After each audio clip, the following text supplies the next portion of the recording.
Assalamualaikum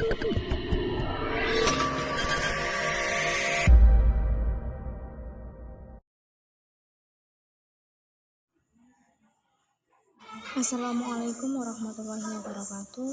Di sini saya akan perkenalkan, nama saya Selvin Andams Putri. Saya dari Fakultas Teknologi Informasi, Prodi Informatika dengan NIM 2302041143.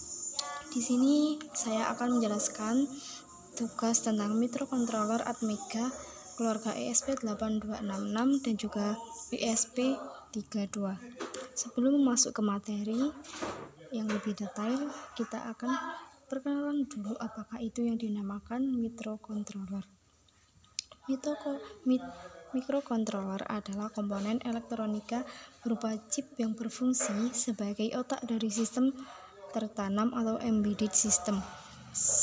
Microcontroller mengintegrasikan prosesor atau CPU, memori, dan berbagai perangkat input, output atau I/O dalam satu chip untuk menjalankan tugas-tugas tertentu. Adapun fungsi dari microcontroller itu sendiri adalah microcontroller dirancang untuk menjalankan tugas-tugas spesifik dalam perangkat elektronik seperti mengontrol perangkat elektronik, mengelola data sensor, mengontrol aktuator, koneksi, komunikasi. Apa sih keunggulan dari microcontroller itu? Yang pertama ada integritas tinggi, efisiensi daya, dan 3 biaya lebih rendah. Adapun contoh-contoh atau macam-macam dari microcontroller tersendiri itu ada Atmega 328 atau Arduino Uno, PIC16FB, F84774 atau microchip, STM32, STM mikroelektronik. Yang terakhir ada ESP8266 atau ESP32 atau Expressive System. Nah, ini yang akan kita bahas nanti. Microcontroller banyak digunakan di berbagai aplikasi, mulai dari robotika, IoT, hingga perangkat rumah tangga pintar. Kita akan masuk ke materi yang lebih detailnya, yaitu keluarga ESP8266 dan juga ESP32. ESP8266 dan ESP32 adalah modul microcontroller dengan konektivitas Wi-Fi yang dikembangkan oleh Expressive System yang banyak digunakan dalam proyek Internet of Things atau IoT dan sistem tertanam. Kedua modul ini terkenal karena kinerja tinggi, harga terjangkau, dan lebih fleksibel. Yang pertama ada ESP8266. ESP8266 adalah salah satu modul Wi-Fi pertama yang murah dan mudah digunakan. Dirilis pada tahun 2014. Adapun spesifikasi utama dari ESP8266 yaitu prosesor Tensilia L106 32 bit, clock speed hingga 80 MHz, dapat di overclock hingga 160 MHz.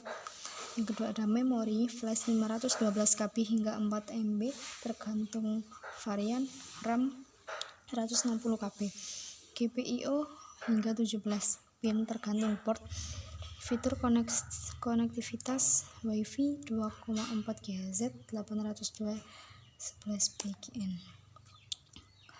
Keunggulan dari ESP8266 yang pertama ada harga sangat terjangkau, ukurannya kecil, lebih cocok untuk perangkat IoT dengan ruang terbatas.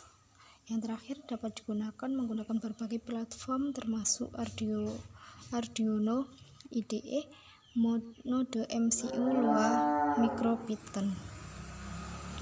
Kita akan memasuki ESP322. ESP322 adalah penerus ESP8266 yang lebih canggih dan kaya fitur, dirilis pada tahun 2016. Jadi selisih antara ESP8266 dan juga ESP32 itu 2 tahun. Spesifikasi utama dari ESP32 yang pertama ada prosesor Tensilia Extensi LX6 dual core, clock speed hingga 240 MHz, memori flash hingga 16 MB tergantung varian modul, RAM hingga 520 KB, GPIO hingga 38 pin tergantung varian port. Fitur koneksi sama seperti sebelumnya. Keunggulan dari ESP32 yang pertama ada kinerja tinggi. Dual core memungkinkan multitasking lebih baik, fitur koneksi lengkap, mendukung WiFi dan Bluetooth sehingga ideal untuk aplikasi yang memerlukan koneksi ganda. GPOE lebih banyak, cocok untuk proyek yang memerlukan banyak perangkat input ataupun output. Keamanannya, fitur enkripsi hardware untuk komunikasi data lebih aman. Di sisi lain, dari ESP32 ada juga kelemahannya loh. Kelemahan dari ESP32 lebih mahal dibandingkan ESP8266. Konsumsi daya lebih tinggi dibandingkan ESP8266.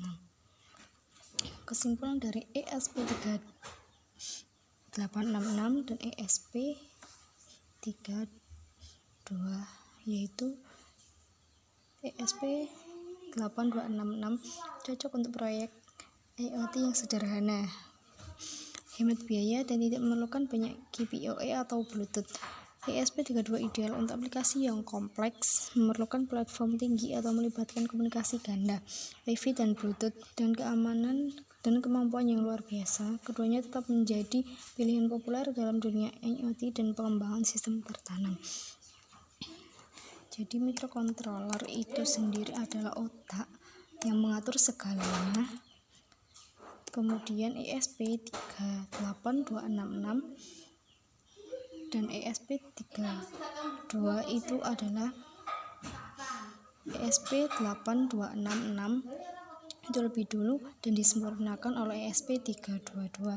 Tahun terbitnya selisih cuma 2 tahun saja. Demikian yang bisa saya sampaikan, semoga bermanfaat. Wassalamualaikum warahmatullahi wabarakatuh. Mengenal Amiga 328 Arduino Uno.